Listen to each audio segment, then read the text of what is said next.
So it looks like the rumors of Sony looking to acquire Square Enix have resurfaced yet again. Now these rumors have been circulating for quite some time now. I even did a video a few months ago addressing very similar rumors in regards to Sony and Square Enix. So if you'd like to check that video out, I'll leave a link in the description below. But thanks to a recent interview from GamesIndustry.biz with the founder of Eidos Montreal, Stéphane Dastou, these rumors are starting to gain traction again. So the main gist of the interview deals a lot with Stéphane's experiences and frustrations working at Eidos Montreal under Square Enix. He mentions that there's a real lack of communication, leadership, and overall organization on the part of both companies, Square Enix and Eidos Main, which would eventually lead to the sale of nearly all of Square's Western IPs and studios to the Embracer Group. Now, the reason why this interview is starting to gain traction is because of one thing in particular that Stéphane mentions, and that's he heard a rumor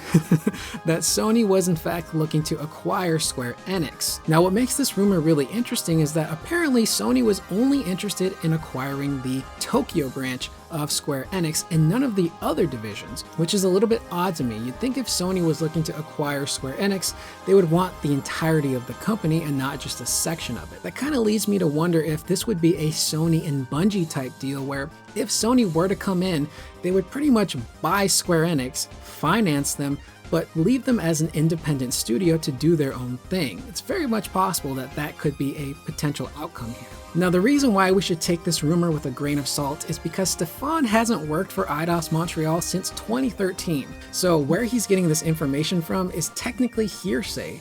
Even if it's from his former employees who still work at Eidos Montreal, you really got to be careful with that kind of information because it's technically hearsay at this point, and we don't know exactly who is giving him this information. Another reason I don't really put too much stock into it is because we're actually hearing the rumor on many occasions. Normally when an acquisition is happening, you don't hear about it beforehand. That can sometimes lead to, insider trading scandals and that stuff that companies and PR people just do not want to deal with and want to avoid by any means necessary. Now, that doesn't mean it's not possible. You look at other industries where rumors have happened before major acquisitions, like, for example, when Disney was looking to acquire Fox, there were rumors beforehand that this may potentially go down, and what do you know?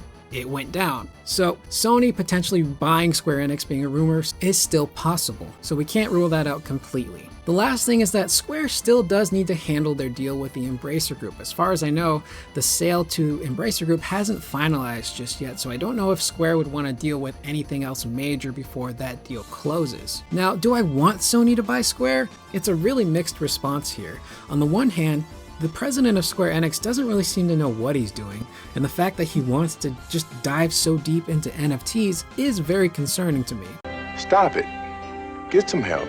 There seems to be that lack of focus that Stéphane mentions that's still at that company to this day. So having a company like Sony come in and potentially, course correct and get their heads on straight over at Square could potentially be a really good thing for the company.